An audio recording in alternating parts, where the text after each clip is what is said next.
Guten Tag. Здравствуйте. Je ne t'entends pas. Konnichiwa. I know that one. Manaona. Any other languages? D'autres langues? Créole, c'est quoi? On n'a pas d'Africain ce matin? Ah. Ni hao. Espagnol. Buenos días. Hola. Bon, ça, c'est plus court. Toujours l'impression que... Oh là là, oh là. OK. J'ai votre attention alors. C'est bien. Bienvenue à vous tous. Ceux qui viennent régulièrement, ceux qui sont en visite parce que c'est les vacances scolaires, ceux qui sont en recherche de réponses, ceux qui regardent le culte sur YouTube à partir de cet après-midi. Bienvenue à vous tous. Je vous invite à la prière.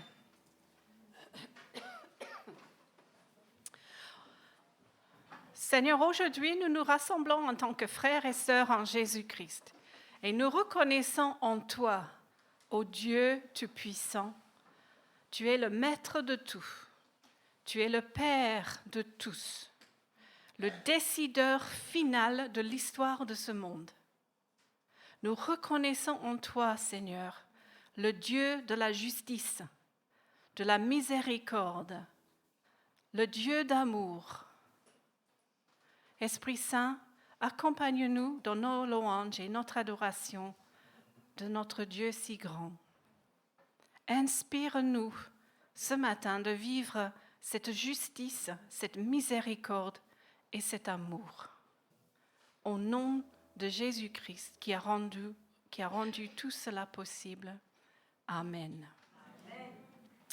Ce matin, nous passons en revue un petit peu ce que nous avons entendu, écouté ou vu cette semaine, et puis nous nous tournons vers Dieu Tout-Puissant, le Dieu de l'univers, et nous allons focaliser sur la notion de justice, de la justice divine. Alors les enfants, petite question. Maintenant, il faut que je me détache de ce truc-là.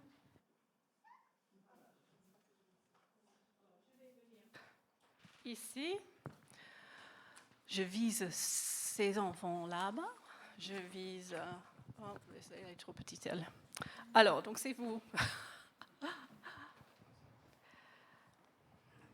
Quand quelque chose ne va pas, qu'est-ce que vous avez tendance à dire?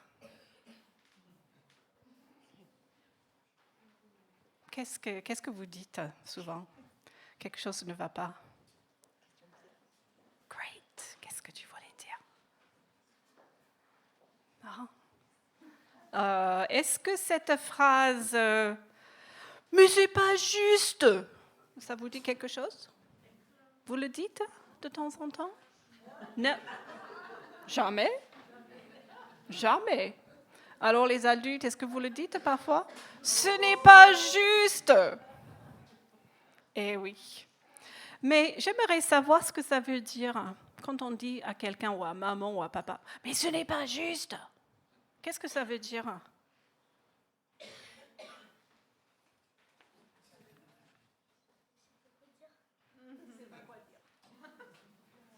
Quelqu'un d'autre? Avec un peu plus de bouteilles.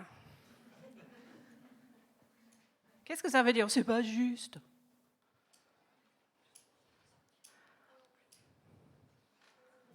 Oui.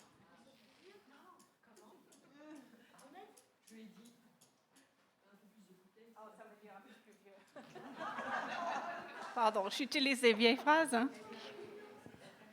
Alors, qu'est-ce que ça veut dire, c'est pas juste?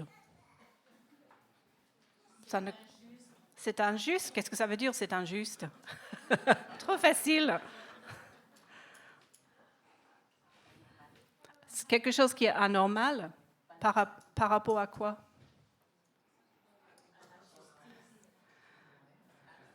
Oui, mais c'est quoi la justice?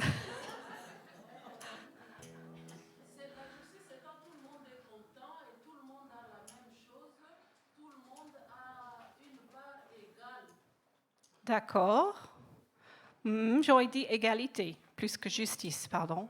Mais il y a les éléments de ça, tout à fait, parce que quand les enfants disent « c'est pas juste », c'est parce que normalement, quelqu'un a quelque chose de plus que... Donc, il y a une notion d'égalité. De mérite aussi? Oui, quand les enfants le disent, oui. D'équitable, quelque chose d'équitable, mais sur quel plan, sur quel niveau, dans quel domaine?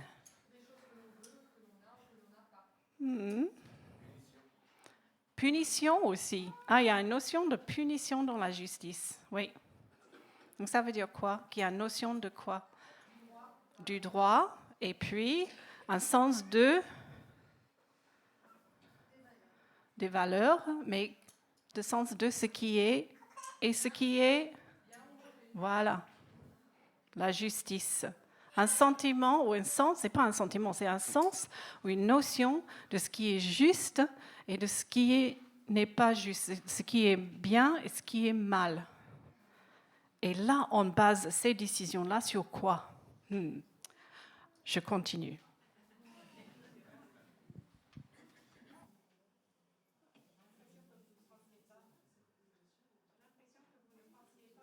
Pour réfléchir ce matin. Mais si je dois faire tout ce travail de préparer un culte, c'est pour vous faire travailler. Hein? Donc, nous avons tous une idée. Donc, David, tu veux venir? Ça va? Un peu plus. De ce que nous pensons être juste ou injuste. D'où vient cette idée? Ça vient de ce que nos parents nous ont dit, n'est-ce pas? Ce qui est bien, ce qui est mal. De ce que nos maîtres et nos maîtresses nous ont enseigné à l'école, de ce que disent les règles de l'école, du collège, du lycée. Ça vient aussi de ce que dit la loi de notre pays ou de nos différents pays, parce que nous représentons plusieurs pays ici. Mais c'est aussi quelque chose en nous, n'est-ce pas? Parfois, on appelle ça la conscience. Il y a quelque chose en nous qui peut dire c'est juste ou ce n'est pas juste. Mais je ne sais pas si vous êtes d'accord avec moi, mais on n'entend pas franchement dire aujourd'hui que notre sens de justice vient de la Bible. Tout au long de l'Ancien Testament, qui vient du peuple juif, et tout au long du Nouveau Testament, qui vient des disciples de Jésus-Christ. C'est de là où vient notre sens de justice, ou notre notion, notre compréhension de justice, ce qui est bien, ce qui est mal. Écoutons ce psaume qui montre que Dieu est au pouvoir et lui-même au centre de la notion de la justice. Psaume 89. Qui, ô Éternel, ô Dieu des armées célestes, qui est puissant comme toi? Qui, ô Éternel? Ta fidélité rayonne tout autour de toi. Et on continue.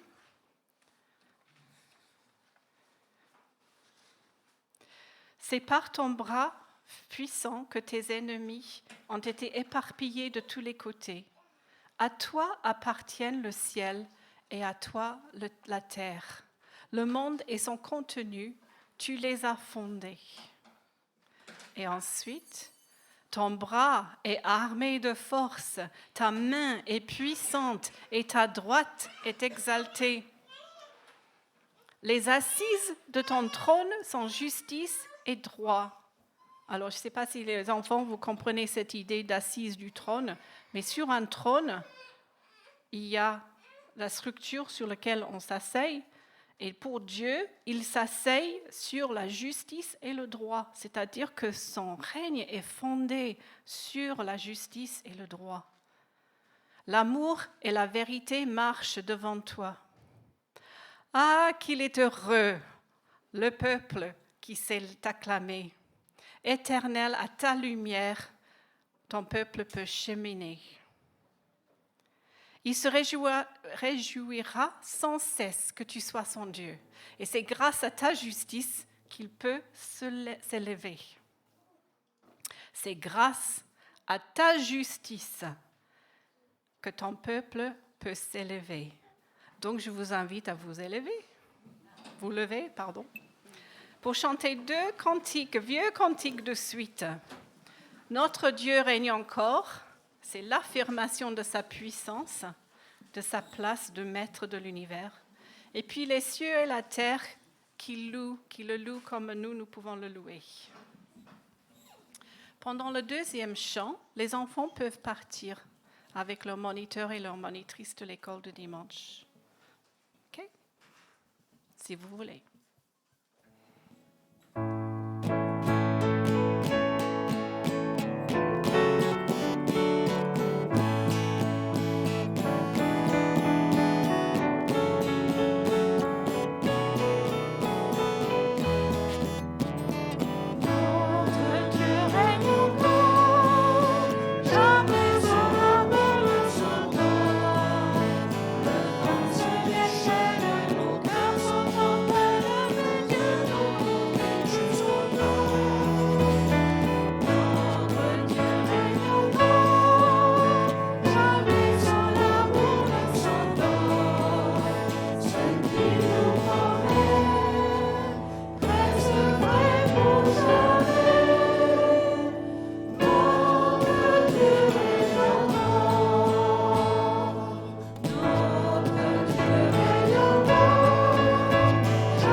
Célébrons en chœur la gloire du Père, du Dieu créateur.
et leurs monitrices, de les aider à retenir une ou deux choses de ta part aujourd'hui. Merci pour ces ces petits, pour ces grands que tu nous as confiés. Au nom de Jésus. Amen. Amen. Amusez-vous bien.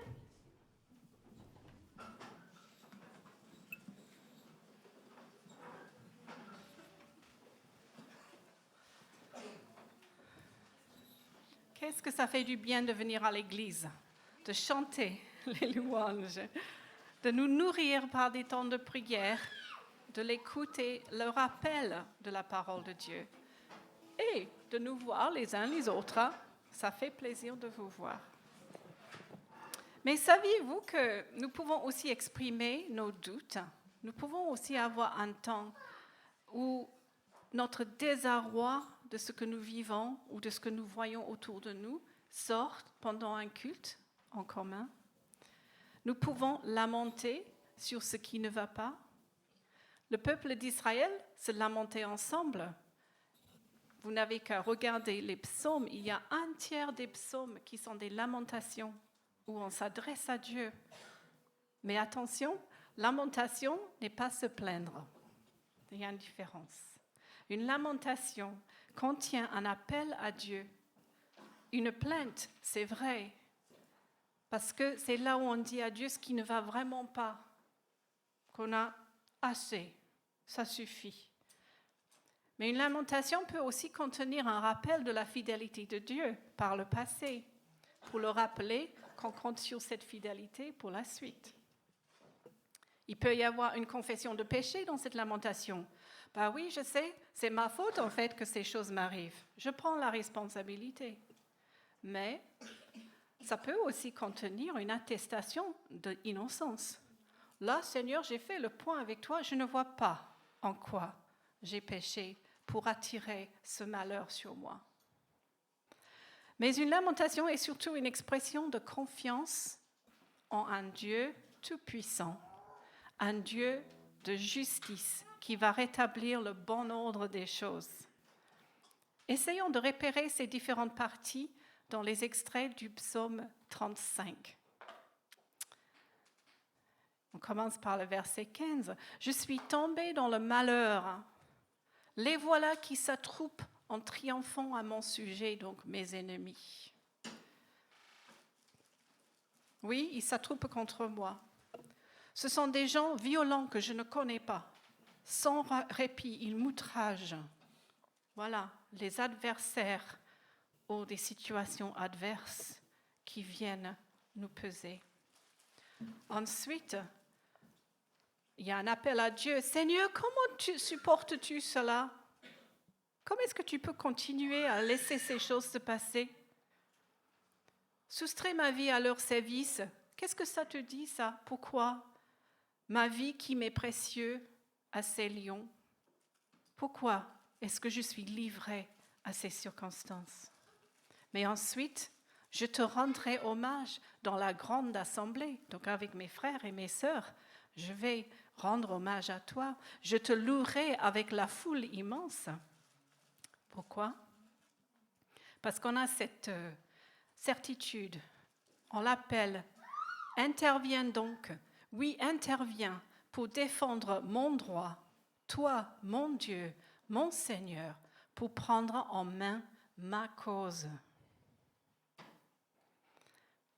Et puis, rends-moi justice, toi qui es juste, toi qui es assis sur le trône du droit de la justice. Ô Éternel mon Dieu, empêche-les de triompher à mon sujet.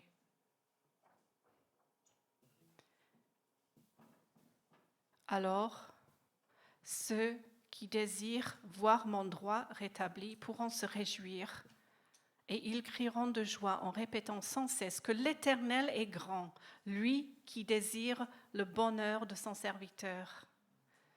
Et oui, je chanterai ta justice et ta louange tout le jour. Voilà un exemple de lamentation avec ses différents éléments, mais qui finit toujours par cette confiance en Dieu. Alors, comment s'est passée cette semaine pour vous? Comme tout dans la vie, c'est un mélange du bon et du mauvais, comme nous avons tous à gérer cela. Bon, sur le côté bon, mon mari m'a amenée au resto pour exprimer son amour pour moi. Un point pour lui. J'ai eu une visite inattendue un matin qui m'a fait plaisir, même si j'étais encore en pyjama, parce que j'ai tendance à me lever, aller travailler un peu et après, je prends mon petit déj et je m'habille. Bon, enfin. Et mes enfants vont bien. Et puis j'ai appris que ma sœur va venir nous rendre visite début mars. Et ma mère est hospitalisée. C'est pas grave, mais c'est pour des tests. Et puis il y a d'autres contrariétés qui se sont ajoutées cette semaine sur ce que je fais en tant que ministère dans l'accompagnement des personnes traumatisées. J'avais vraiment un sentiment d'opposition, des conversations avec quelques personnes, et puis d'autres qui voulaient se confier en moi, qui vivent des choses difficiles et qui avaient besoin d'en parler. Plus loin que moi, la grève des trains. Ensuite, plus sérieusement, la guerre qui continue en Ukraine, le nombre de morts en Gaza qui était bien affiché cette semaine. Et puis la dernière chose, et là j'ai dit, Seigneur, ça suffit, c'en est trop, c'était l'opposant russe Alexei Navalny qui est mort en prison à 1000 kilomètres de sa famille. Des choses bonnes, des choses mauvaises tout au long de la semaine, dans ma propre vie, dans la vie de ceux qui m'entourent et dans le monde autour. En lisant Amos ce dernier temps, j'ai été frappée de lire que Dieu lui-même se lamente sur son peuple. Écoutez bien cette parole, c'est Amos, chapitre 5. Écoutez bien cette parole que je profère contre vous, cette lamentation sur vous, gens d'Israël. Bon, on peut se mettre à leur place aussi, le peuple de Dieu. Il y a l'appel, tournez-vous vers l'Éternel, tournez-vous donc vers moi et vous vivrez. Un appel pour prendre en compte nos propres responsabilités, mais aussi de décider de se retourner vers Dieu.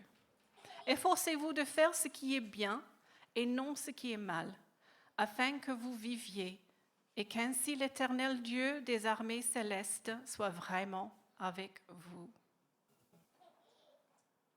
Haïssez donc le mal, aimez ce qui est bien et rétablissez le droit en justice. Mais le droit jaillisse comme une source d'eau, mais que le droit jaillisse comme une source d'eau, que la justice coule comme un torrent puissant. Alors je ressentais le besoin de faire le point avec Dieu sur mes propres actions et mes propres aptitudes. Et puis, on cherche quand même des choses qui rassurent. On cherche la justice de Dieu, ses promesses de remettre tout en ordre, de créer du nouveau, surtout en moi d'abord, de nous guider par son esprit, de ne pas nous quitter. Et puis tous ces vieux cantiques que on chante ce matin, c'était des vieux cantiques qui m'apportent ce réconfort ce matin. Et j'espère pour vous aussi, même si ça fait un peu vieillot. Les paroles sont riches en sens et en vécu spirituel. Donc, chantez-en avec moi maintenant, si vous voulez bien. Puis nous aurons un temps de prière libre où nous pouvons exprimer notre joie et notre confiance en Dieu. Mais aussi, vous avez aussi la permission de l'interpeller sur ce qui nous semble injuste. Donc d'abord, si mon peuple s'humilie, suivi d'un temps de prière, je vous invite à vous lever.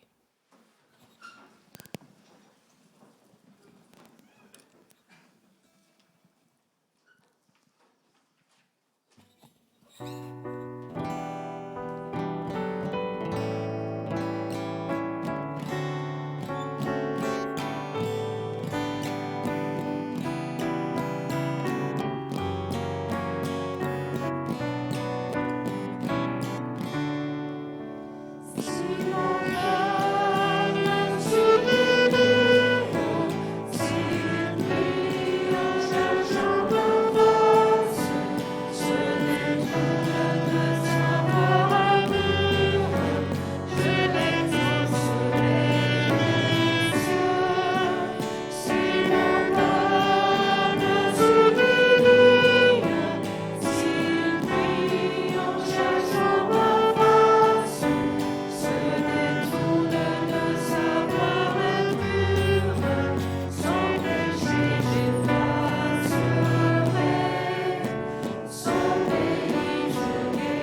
Seigneur, ensemble, nous nous unissons dans la prière. Nous te demandons de nous écouter.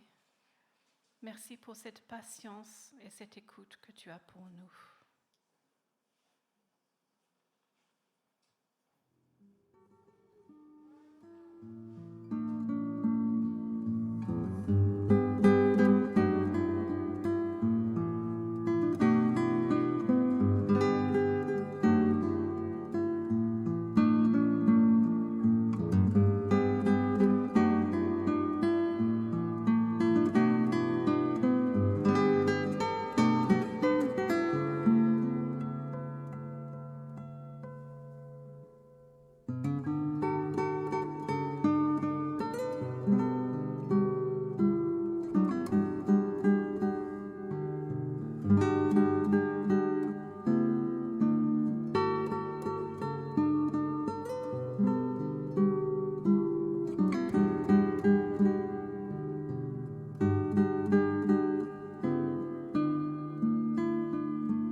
et ta miséricorde envers nous, et qui montre au monde que cette justice et la compassion leur sont disponibles aussi. Aide-nous à rester dans l'humilité, sachant combien tu nous avais déjà pardonné et qu'il y a encore des choses à pardonner. Donne-nous ta force pour agir avec justice nous-mêmes en toutes circonstances. Et quand les injustices et les fardeaux de ce monde nous pèsent trop, donne-nous ta force. Que ton amour nous inspire à rester engagés, vigilants, passionnés, reconnaissants. Nous désirons ardemment voir ta justice triompher dans ce monde et autour de nous. Au nom de Jésus, qui a donné sa vie pour nous. Amen. Je ne sais pas pour vous, mais pour moi, quand j'ai l'impression que trop d'injustice domine, à part le fait que j'arrête la télé, je guette les signes de l'action de Dieu. Je suis vraiment ravie de pouvoir partager un exemple avec vous. Le Seigneur nous appelle à faire une différence. Nous avons quelque chose à faire ici-bas, à nous engager quelque part en tant que ses représentants. Et moi, il m'a appelé dans ce ministère de l'accompagnement des personnes traumatisées. Et j'ai le privilège actuellement de former 26 chrétiens, membres d'une association qui va vers les prostituées et les victimes de trafic humain. Ils m'ont demandé à les former afin qu'ils soient mieux équipés à entendre ces terribles histoires des femmes et des hommes souvent piégés dans une vie humiliante, violente et destructive. Et ce que je transmets de notre parcours APT les aide beaucoup, ces associations, pas les gens eux-mêmes, parce que je ne suis pas avec eux. Ils ne sont pas là pour sauver ces personnes, mais pour être l'amour du Christ pour elles. Ils les accueillent telles qu'elles sont. Ils leur traitent en tant qu'êtres humains, dignes de respect, et pas comme des commodités ou des objets. Ils distribuent des boissons chaudes dans les rues, des colis de soins personnels, des vêtements et des chaussures, et des affaires pour les enfants. Et leur marque de fabrique, c'est les câlins, les étreintes. Ils les distribuent librement. Pour moi, ils agissent comme 1 Jean 4, versets 11 et 12. Puisque Dieu nous a tant aimés, nous devons nous aussi nous aimer les uns les autres. Dieu, personne ne l'a jamais vu. Mais si nous nous aimons les uns les autres, Dieu demeure en nous et son amour se manifeste pleinement parmi nous. Et verset 17, et voici pourquoi l'amour se manifeste pleinement parmi nous, c'est pour que nous ayons une entière assurance au jour du jugement. D'autant plus que notre situation dans ce monde est celle que le Christ a connue lui-même. Les membres de l'association ne gardent jamais longtemps les prostituées en conversation, sinon les proxénètes interdiraient le contact. Ils n'évangélisent pas, mais découvrent que beaucoup de ces personnes ont un arrière-plan chrétien et apprécient ces conversations autour de la foi. Ce groupe a accès aux discothèques en Espagne où travaillent jusqu'à 200 femmes et parfois ils font un mini-culte avec elles qui leur font énormément du bien. C'est presque paradoxal d'être dans une situation pareille, mais de trouver son réconfort dans les choses spirituelles. Et c'est pour cette raison que les gérants leur permettent à cette association d'entrer dans ces lieux, car ils voient que leur personnel, entre guillemets, va mieux après. L'association peut conseiller des prostituées quand elles décident de fuir, et je découvre qu'il y a tout un réseau d'associations qui travaillent main dans la main avec les autorités françaises pour mettre ces personnes à l'abri. Ces chrétiens œuvrent pour établir la justice de Dieu. Dans mon groupe, j'ai des gens âgés de 22 ans à 80 ans. C'est génial ce groupe. J'y vais fin février pour la dernière séance. Mais ces personnes, ils ont été appelés, ils se forment, ils se préparent et ils y vont pour se tenir à la brèche comme de bons soldats, pour prier surtout et pour combattre, soutenir, accompagner au nom de Jésus. Nous ne sommes pas tous appelés à représenter le Seigneur dans ces domaines si ténébreux, mais il nous place là où, à notre niveau, nous pouvons nous tenir dans la brèche. Que ce soit notre désir, sachant que Dieu est le Tout-Puissant qui aura le dernier mot, et chantons ce vieux cantique ensemble pour nous donner ce courage et détermination. Alors debout, Sainte Cohorte, debout.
Nous apporter un encouragement aussi de la parole ce matin.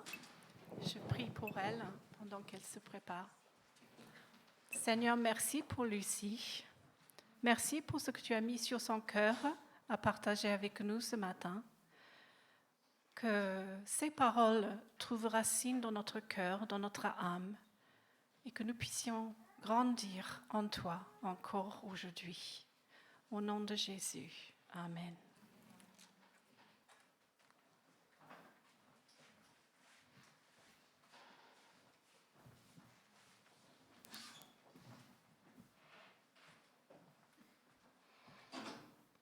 Merci Jenny. Merci David.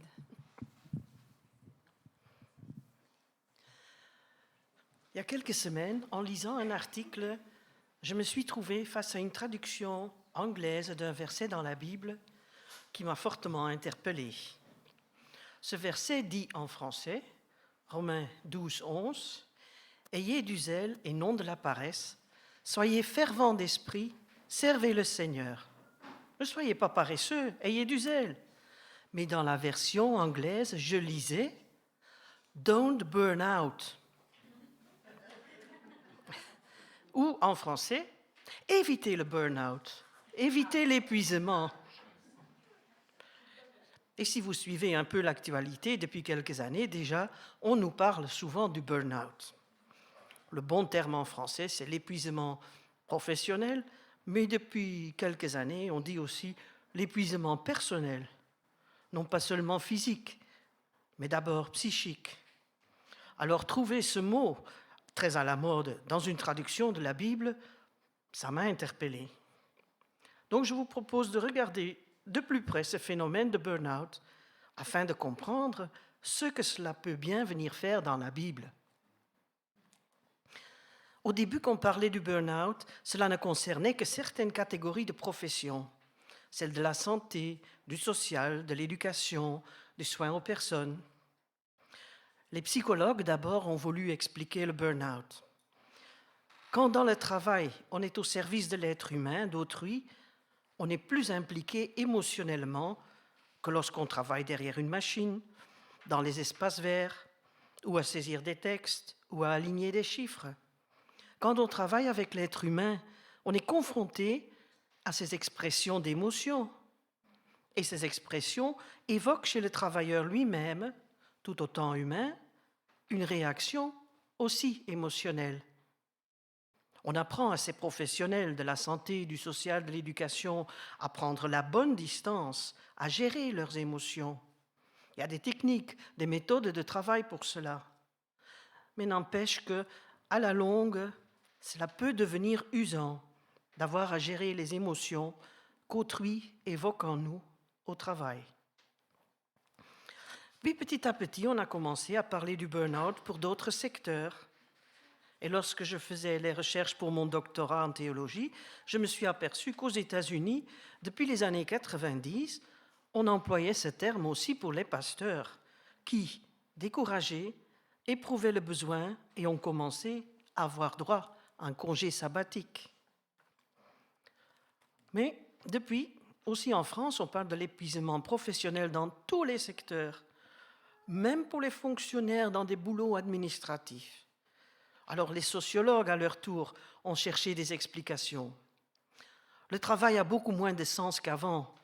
Les hommes allaient à la chasse et à la pêche pour survivre. Beaucoup plus de personnes travaillaient manuellement, avec de la matière, des résultats visibles, concrets. Le maçon y voit son mur, le boulanger y sent l'odeur de son pain, l'agriculteur vit avec les saisons, il agit au bon moment pour semer, récolter. Le travail et son résultat sont en relation directe. Avec le développement des machines, surtout les ordinateurs, on a petit à petit perdu le contact avec le terrain, la terre, la matière. On peut être derrière son bureau sans voir personne, sauf à la pause café, avec comme seul compagnon un tas de dossiers qu'il faut traiter au plus vite. Et nous ne voyons plus forcément le lien entre le travail que nous faisons et ses résultats. Quand on voit moins de résultats, on perd en satisfaction, d'où une certaine usure émotionnelle. Le résultat de notre travail ne recharge pas nos batteries. Alors, burn-out signifie littéralement ne plus avoir de combustible pour tenir un feu en vie. Bon, 95% d'entre nous n'ont plus de feu ouvert, n'ont pas besoin de veiller sur ce feu, d'ajouter des morceaux de bois de temps à autre. Sinon, le feu s'éteint. Il est burn-out. Ainsi, de nos jours, le travail, la profession peut être telle qu'il ne procure plus de satisfaction, parce qu'il n'est jamais fini. Et sans cette satisfaction du travail bien fait, de voir du résultat, ou d'être arrivé au bout de la pile de dossiers, nous ne recevons plus au travail ce combustible pour continuer à être zélé, actif, enthousiaste. Notre flamme s'éteint, si je peux dire. Burn-out. Alors, quel ne fut pas mon étonnement de trouver ce mot dans cette traduction récente de la Bible en anglais. Paul écrit dans The Message Bible, « Don't burn out.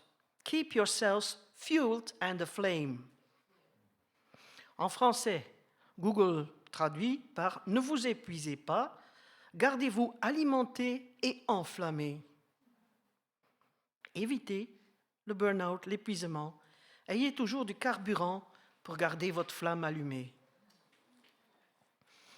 Alors que nos traductions françaises disent plutôt « Ne soyez pas paresseux, ayez du zèle ». Mais quand on se trouve en situation de burn-out, on n'a plus de zèle, on traîne la patte, on n'en peut plus. Bref, je comprends qu'une traduction moderne puisse parler ici de burn-out. Ne soyez pas en burn-out, évitez cela. Alors cette traduction a été faite par un pasteur, théologien, écrivain, Eugene Peterson. Cette version de la Bible, cette traduction, il la destinée à ceux qui n'ont jamais lu la Bible d'une part, donc en utilisant les mots vraiment du langage courant, et d'autre part aussi pour ceux qui ont tellement lu la Bible que le texte ne leur parle plus. Personnellement, j'aime bien changer de traduction de temps à autre. Cela rend le texte de nouveau frais, inspirant. Comparer différentes traductions, cela permet un autre regard sur un texte qu'on croyait trop connaître. Par exemple, la version française, Parole de vie, qui écrit pour ce verset Romains 12, 11, « Servez le Seigneur activement, sans paresse et de tout votre cœur. » Le mot paresse y figure encore, mais le mot zèle a disparu, zèle étant devenu un mot ancien, remplacé par activement.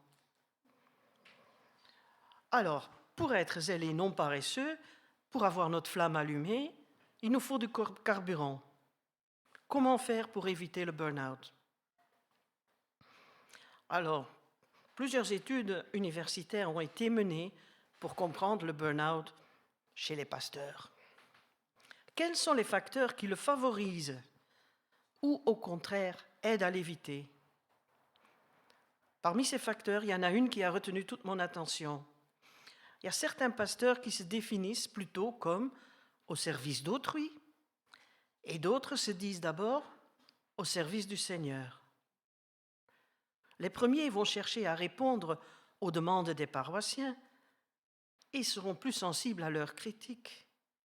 Ceux de l'autre catégorie sont moins vulnérables par rapport aux critiques reçues.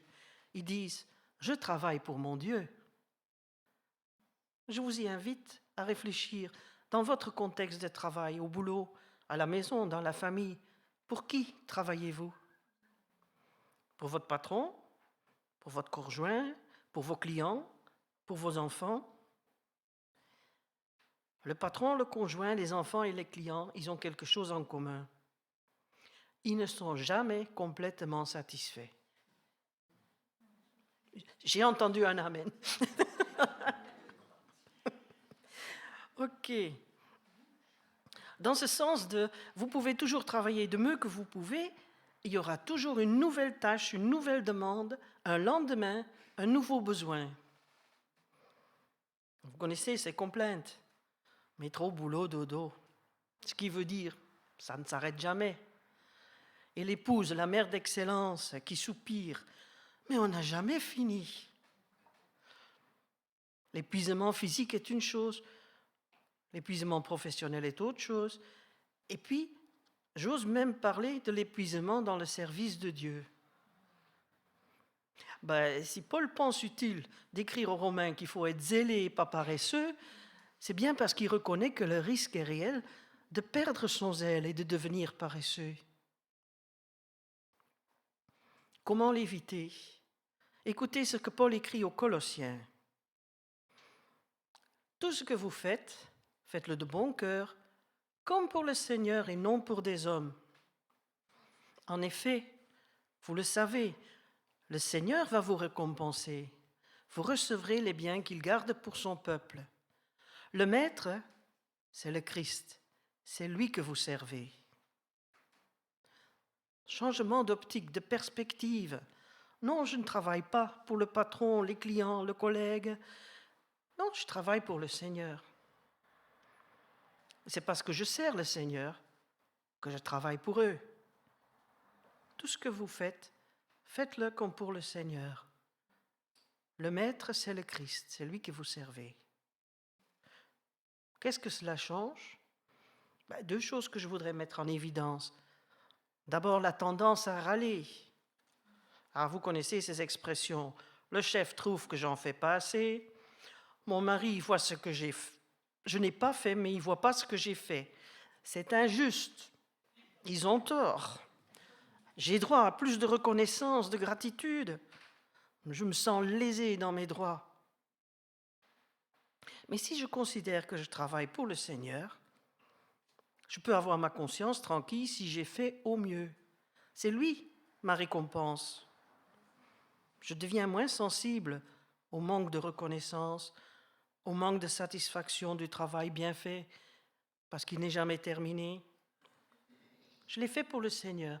Et si lui me sourit, les critiques des hommes ne me touchent plus autant. Je diminue de râler. Et ce que cela change aussi, c'est ma capacité à rebondir, à continuer, malgré le découragement. Parce que c'est le Seigneur qui ranime ma flamme, qui me donne du combustible. Dans ma relation avec lui, je suis nourri. Je reçois tout dont j'ai besoin, vraiment besoin. Ésaïe l'exprime ainsi. Ésaïe chapitre 42, oui. Le Seigneur dit, « Voici mon serviteur ». Dieu parle du Messie qui est venu sur terre comme serviteur. Je le tiens par la main, c'est lui que j'ai choisi avec joie. J'ai mis mon esprit sur lui pour qu'il fasse connaître le droit au peuple. Il ne crie pas, il ne parle pas fort, on n'entend pas sa voix dans la rue. Il ne casse pas le roseau courbé, il n'éteint pas la flamme qui devient faible, mais il fait réellement connaître le droit. Il ne se découragera pas, il n'abandonnera pas avant d'établir le droit sur la terre. Et les peuples éloignés désirent recevoir son enseignement. Il n'éteint pas la flamme qui devient faible. L'image, entre autres, de celui, de celle qui est en burn-out. Il, le Messie, Jésus-Christ, il comprend le burn-out et il peut nous éviter l'épuisement et nous en sortir. Donc, ce verset que j'ai trouvé en anglais, il dit en français, « Ne vous épuisez pas, restez alimentés, enflammés. Soyez des serviteurs vigilants du Maître, dans l'expectative joyeuse. N'abandonnez pas dans les moments difficiles. Priez d'autant plus fort. » Et Paul, il écrit aux Colossiens la suite. « Tout ce que vous faites, faites-le de bon cœur, comme pour le Seigneur et non pour les hommes. » En effet, vous le savez, le Seigneur va vous récompenser. Vous recevrez les biens qu'il garde pour vous, son peuple. Le Maître, c'est le Christ, c'est lui que vous servez. Restez enflammés. Mais comment? Puis il faut entendre cette parole de Jésus dans Matthieu, chapitre 11. « Venez auprès de moi, vous tous qui portez des charges très lourdes et qui êtes fatigués, et moi je vous donnerai le repos. Je ne cherche pas à vous dominer. Prenez donc vous aussi la charge que je vous propose et devenez mes disciples. Ainsi vous trouverez le repos pour vous-même. Oui, la charge que je mettrai sur vous est facile à porter et ce que je vous donne à porter est léger. » Des versets tellement connus que quand on les lit, on ne s'y attarde plus. On passe tout de suite au verset suivant. On connaît. Vraiment? D'abord, il y a là un impératif. Venez. Venez à moi. Ce n'est pas, si vous y pensez, si vous trouvez un moment, vous pouvez toujours passer. Non, c'est venez. Venez à moi, vous qui portez des charges lourdes et qui êtes fatigués. Nuance. Vous dites que vous êtes fatigués, et que votre charge de travail est de trop. Le patron, les paroissiens, les membres de la famille ne sont pas forcément d'accord que vous dites « je suis fatigué, c'est de trop ». Mais l'invitation de Jésus est justement pour vous qui dites « c'est de trop ». Que vous ayez raison ou pas, il dit « venez ». Il ne dit pas « tu as tort » ou « tu as raison ». Non, simplement un impératif. Venez. Venez à moi, vous qui frôlez l'épuisement, le burn-out. Résultat, je vous donnerai le repos. Qui ne l'a pas remarqué dans son épuisement en allant au Seigneur, ne fût-ce que 2 minutes, qu'on y retrouve des forces. Il renouvelle mes forces. Oui, mais nous, on a tendance à repartir aussitôt sur les chapeaux de roue. 2 minutes, ça suffit. Mais c'est comme mettre son téléphone ou sa voiture électrique en charge quelques instants sans jamais attendre la charge complète. Vous allez vite retomber en situation d'épuisement. Il faut prendre le temps d'être au bénéfice du repos. Pas repartir en courant « j'ai encore beaucoup à faire ». Ce qui est vrai, certainement. Mais vous n'avancerez pas beaucoup avec une batterie à moitié chargée. Venez, prenez le repos. Et le mot en grec utilisé dans ce texte signifie aussi tranquilliser. Non pas seulement le repos physique, mais aussi ce qui tranquillise votre esprit. Ce qui vous permet de plus avancer tête baissée, mais de repenser votre façon de faire. Et puis, cela s'accompagne de cette invitation. Prenez la charge que je vous propose. Non pas la charge que les autres t'imposent ou celle que tu t'imposes à toi-même. Prendre la charge que le Seigneur nous propose. Souvent, on vient au Seigneur, il renouvelle nos forces, mais nous reprenons le même baluchon, le même sac à dos, la même charge avec laquelle on était venu à lui. Stop, c'est pas possible. Tu ne peux pas accepter la charge que le Seigneur te propose quand tu continues à porter la même charge qu'avant. Tu étais déjà épuisé. Prendre la charge du Seigneur en plus? Impossible. Arrêtez, réfléchissez. Tu n'as que 2 épaules. Tu ne peux porter qu'une seule charge. Quelle est la meilleure? Laquelle choisis-tu? Celle que les autres t'imposent ou celle que le Seigneur te propose? Dans la version Parole de vie de ces versets, on lit au bout du verset 29, « Je ne cherche pas à vous dominer ». Autrement dit, vous avez le choix de la charge. D'un côté, ce que vous connaissez, de l'autre côté, ce que le Seigneur veut vous proposer, et dont il dit que c'est léger et facile à porter. Il n'y a pas photo, je dirais. Si je veux éviter le burn-out, il me faut choisir qui je veux servir. Je sers le Seigneur, c'est lui le maître. C'est lui qui définit ma charge. Je dépose mes fardeaux et je choisis de porter ce qu'il me propose. Mais c'est toute une gymnastique mentale. Finalement, c'est tout l'inverse d'être zélé et non paresseux. Celui qui est zélé et qui n'est pas paresseux, il dit « vas-y, continue !» Alors que Jésus dit « stop, arrête-toi, prends du temps avec moi, dépose ton fardeau, j'ai mieux pour toi. » Et là, j'aime retourner à la version de la Bible que nous connaissons le mieux, enfin certains d'un certain âge, la bonne vieille Louis II, où il est question de joug. J'ai trouvé une photo qui n'est pas très flatteuse. Je sais bien qu'on n'aime pas être comparé à une vache ou un bœuf. Mais voici l'image de 2 animaux qui portent un même joug. Cela repartit le poids de la charge, à tirer entre eux deux. C'est plus facile que tout seul. Porter sa charge avec le Seigneur. Non seulement pour lui, mais avec lui. Voilà ce que le Seigneur nous propose. Voilà ma charge. Je te propose que tu la portes avec moi. elle sera plus légère que celle que tu essayes à tout prix de porter tout seul. Après tout, c'est lui le Seigneur. Pourquoi veux-tu continuer à porter tout seul ce qui te pèse trop lourd, ce qui t'amène à l'épuisement, au burn-out?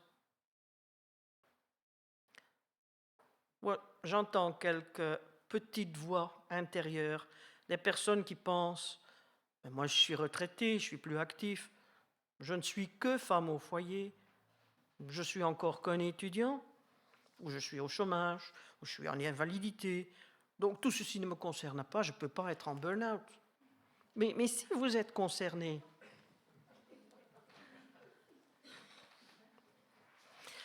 Paul dit aux Colossiens, tout ce que vous faites, que ce soit les devoirs pour les profs, faire son lit ou son ménage, chercher du travail, aller d'une visite médicale à une autre, tout ce que vous faites, vous êtes concerné par ce qu'a écrit Luther au sujet de la vocation. Ah, ce grand mot, la vocation.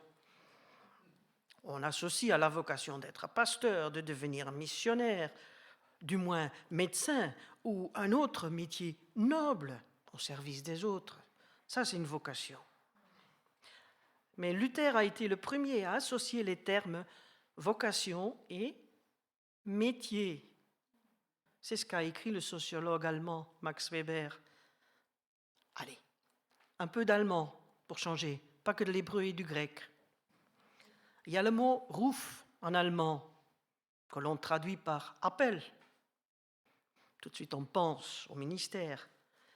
Mais il y a aussi le mot composé Berufung. Dans Berufung, il y a Ruf, appel. Mais la traduction française de Berufung, c'est métier. Pour Luther, il n'y avait pas de distinction entre les métiers séculiers et le ministère, dans le sens que ce sont tous les deux des activités qui consistent à accomplir dans le monde les devoirs correspondant à la place que l'existence ou la providence assigne à l'individu, des devoirs qui deviennent ainsi sa vocation. Quelle que soit ta place dans la société, ton métier et ton occupation, pour Luther, chaque métier est une vocation. Et je vais plus loin dans ma compréhension de métier en disant que être mère au foyer, retraité, étudiant, cela peut tout à fait être le métier que Dieu te donne dans cette phase de ton existence sur Terre. Donc, je ne veux plus entendre « je ne suis pas concerné par le burn-out ». Vous l'êtes, même sans un ministère ou dans un métier dans le sens habituel du mot. Tout le monde risque le burn-out. Alors, essayez cette perspective. Tout ce que je le fais pour le Seigneur. Et comprenez la logique. Si je le fais pour lui, je prends la charge qu'il me propose, pas celle que les autres m'imposent ou celle que moi je m'impose. Il vous faudra peut-être de l'aide pour faire bien la distinction. Éviter le burn-out, faire tout comme pour le Seigneur, venir à lui, prendre le repos qu'il propose, prendre son joug doux et léger. Alors, évitez le burn-out, ne vous épuisez pas. Et c'est si différent de « ayez du zèle, ne soyez pas paresseux ». Oui, si on prend éviter le burn-out comme l'excuse pour faire le moins possible. Non, si on prend éviter le burn-out comme le moyen pour rester zélé et non paresseux. À vous de voir. Ne vous épuisez pas. Restez enflammés, alimentés. Soyez des serviteurs vigilants du Maître dans l'expectative joyeuse. N'abandonnez pas dans les moments difficiles. Priez d'autant plus fort. Voire demandez aux autres de prier avec vous, pour vous. Et je vous propose de prier ensemble. Seigneur, tu es le Dieu du dimanche, mais aussi du lundi, le maître de notre vie spirituelle, mais tu veux être aussi le maître de notre vie sur terre. de notre emploi du temps. Nous reconnaissons nos deux grands défauts, d'être des fainéants ou d'être des suractifs. Ta parole nous dit d'être zélés, non paresseux. Elle dit aussi qu'il nous faut nous garder du burn-out. Aide-nous, Père, à bien considérer nos voies, notre façon de vivre et à distinguer si elle correspond à ce qu'est ta volonté ou pas. Merci de nous permettre de nous arrêter pour y réfléchir. Qu'est-ce que je fais? Pour qui je le fais? Merci de nous rappeler de venir à toi pour trouver le repos et pour choisir de porter le joug que tu nous proposes, pas celui que les autres ou que notre orgueil nous propose. Alors merci de ta patience envers nous et sois loué pour ton désir d'être non seulement le Dieu du dimanche, mais celui de chaque instant de notre vie, de toutes nos occupations, de toute notre vie. C'est au nom de Jésus que nous te prions. Amen. Alors je vous propose de chanter ensemble « Ô prends mon âme et que ta flamme brûle dans mon cœur ».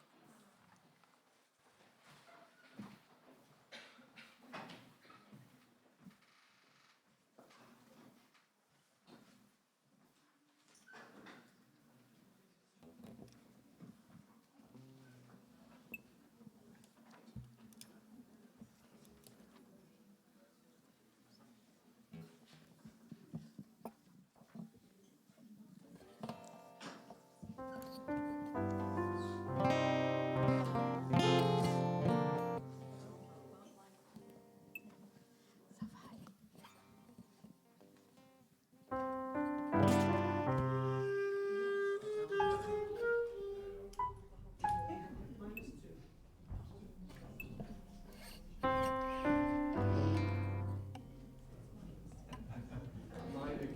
Oh, mon âme,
aider dans la Sainte Seine, un moment de partage ensemble.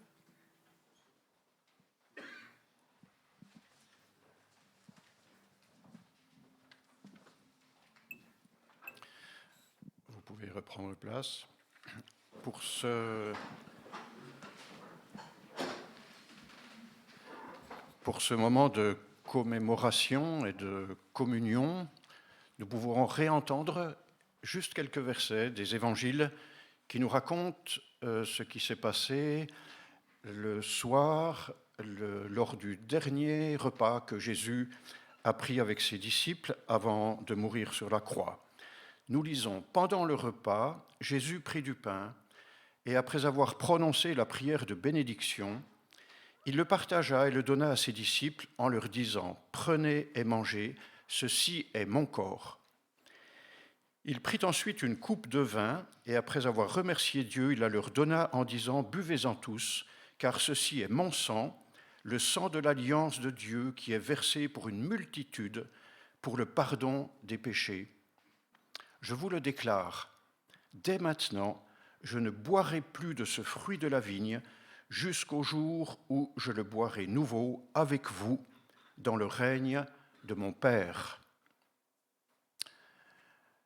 Avec des gestes très simples, avec des éléments très simples de la vie de tous les jours, le pain et le vin, Jésus a marqué ce soir-là un événement central dans l'histoire. Il a inauguré une ère nouvelle, l'ère de la nouvelle alliance. Cette alliance nouvelle qui se prolonge jusque dans l'éternité. Cela, grâce à ce qui allait être accompli peu de temps après, son sacrifice volontaire qu'il a offert sur la croix.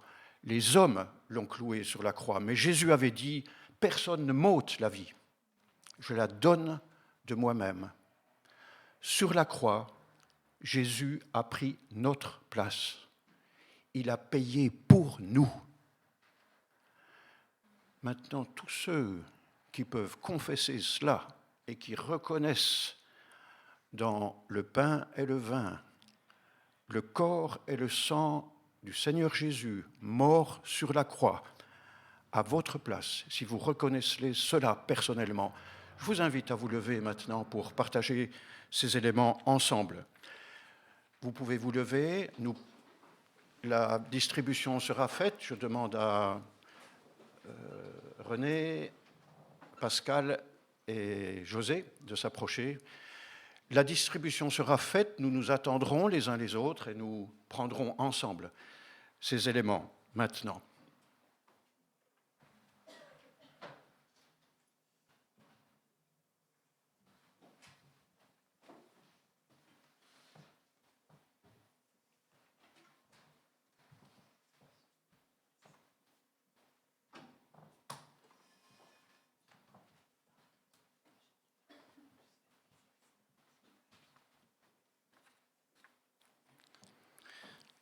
Pendant que le pain est distribué, je relirai aussi quelques versets dans l'Ancien Testament, un texte d'Ésaïe qui a été écrit des siècles avant le Seigneur Jésus, avant son ministère sur la terre, avant la croix, et qui dit ceci: « Méprisés et abandonnés des hommes, hommes de douleur et habitués à la souffrance, semblable à celui de qui on se détourne, il était méprisé.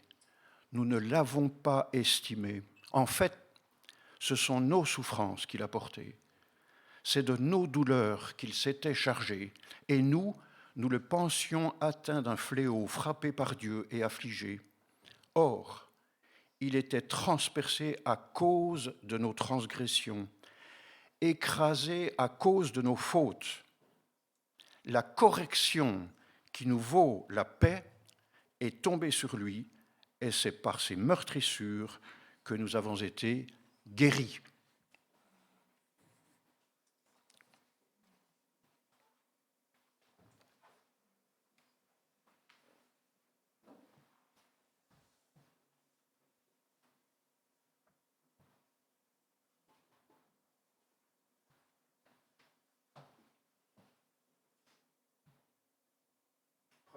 ensemble le pain qui représente le corps de notre Seigneur.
Prenons aussi ensemble la coupe qui représente le sang de l'alliance nouvelle que Jésus a versé pour nous, pour chacun de nous.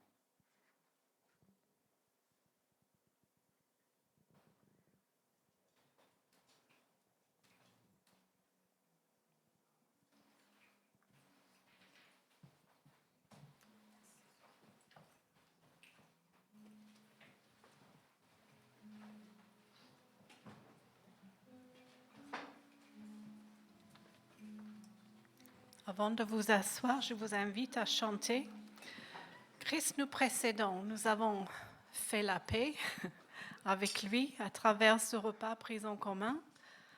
On a redit notre allégeance au Christ et notre lien de fraternité avec lui, notre Sauveur et notre Seigneur. Et fort de ces choses, nous allons chanter notre confiance en lui pour nous diriger encore plus loin, pour nous aider.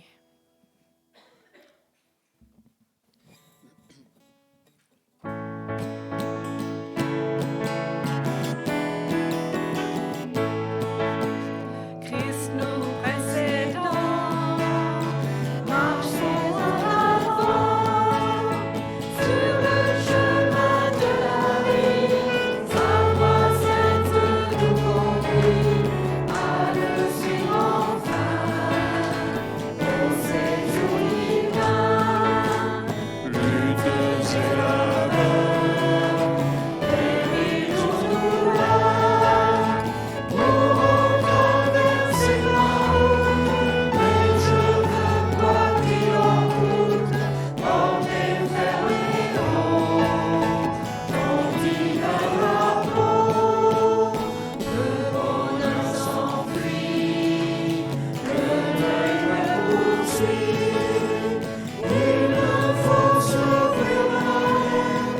remonter le moral des troupes, hein, Lucie? Eh bien, hein? Donc, un peu plus banalement, il y a quelques annonces à faire. Mais d'abord, je voudrais juste rappeler dans ce côté service, comment on va servir le Seigneur. Je sais qu'il y en a qui prient et qui soutiennent l'Église persécutée. Il y en a d'autres qui ont des petites missions à droite, à gauche et qui travaillent aussi dans l'ombre. Il y a aussi Catherine Carr qui nous a parlé de son projet d'aller en mission en Ouganda pour un court terme, un petit projet qu'elle va participer. Donc, vous pouvez la voir, fais le signe que les gens voient qui tu es. Si ça vous intéresse de savoir plus, d'en savoir plus, allez la voir. On peut la soutenir aussi, financièrement et par la prière. Sinon, on a aujourd'hui le culte des jeunes qui resteront manger ensemble. Mardi, on aura les leçons de français pour les débutants et la partie conversation, donc à partir de 14h. Et la réunion de prière, c'est à 18h, mardi soir, à l'église. Ensuite, jeudi, on a l'étude biblique à l'église et vous allez voir Acte 15 ensemble. Ensuite, la leçon d'anglais, 15h30, et puis l'étude biblique chez Stan et Adriana qui habitent La Force.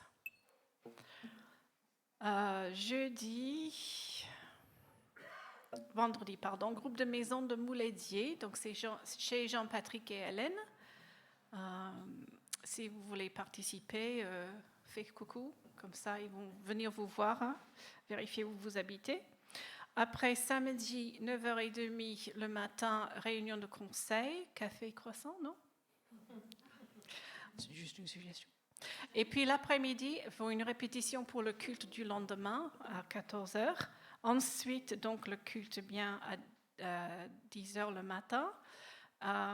Mais il y a aussi le 3 mars, un repas ensemble midi, et puis notre assemblée générale ordinaire l'après-midi.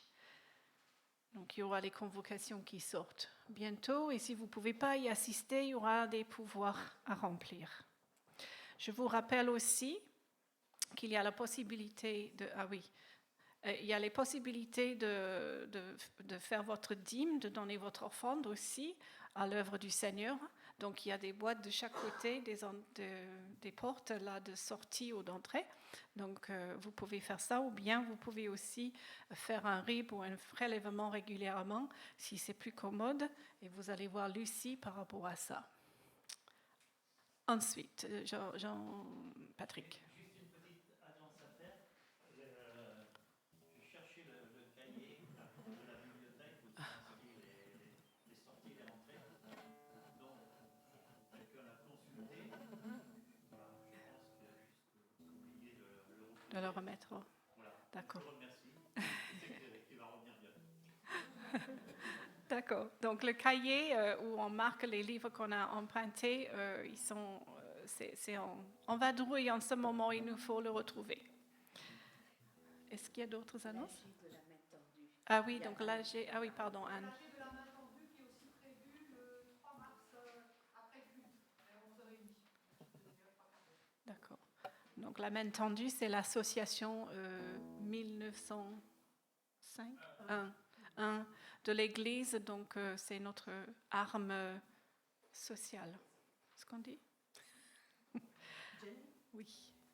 j'ai un document à transmettre à Marie-Noël de Linteau que je n'ai pas le plaisir de connaître. Si cette dame est là aujourd'hui. D'accord. Donc après le culte, si vous voulez vous connecter, comme on dit aujourd'hui, c'est bien. Est-ce qu'il y a d'autres annonces? C'est bon? Rien oublié? Oui. D'Agen. Oui. D'accord, bienvenue aux deux sœurs. Vous êtes d'Agen. Moi, c'est Françoise, je viens de l'église de Agen. Agen. L'église évangélique de Foursquare. D'accord. Foursquare, oui. Michel, je viens d'Agen, je suis dans l'église Les Éclus, qui sont RMC. Le siège est à Montauban, c'est francophone. D'accord. Merci beaucoup, bienvenue. il y a peut-être d'autres personnes, mais comme j'étais absente une année, il y a des visages que je n'ai pas rencontrés. En tout cas, vous avez été les bienvenus. Nous avons pris plaisir à avoir ce moment de culte avec vous. Et je voudrais qu'on chante comme une prière d'envoi. Et puis je vais terminer par la prière après, avant de vous souhaiter bon dimanche, bonne semaine avec le Seigneur qui veille sur nous, qui nous précède aussi. Et bon apéro, parce qu'on avait l'impression que le chant nous invitait. Bon, quand même, tout est mélangé dans la vie, spirituel et pratique. Allez, debout. Comme une terre altérée. Après tous ces bons vieux chants, vous avez peut-être besoin d'être altéré aussi. Donc, comme une terre altérée soupire après l'eau du ciel.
Et le Seigneur Dieu, l'Éternel des armées, nous dit dans le psaume 73, « Mais je suis toujours avec toi, et tu m'as saisi la main droite. Selon ton plan, tu me conduis, puis tu me prendras dans la gloire. Mon corps peut s'épuiser et mon cœur défaillir. Dieu reste mon rocher et mon bien précieux pour toujours. » Que le Seigneur vous bénisse cette semaine jusqu'à ce que nous nous retrouvions encore en foi unie. Bon dimanche. Merci. Une annonce.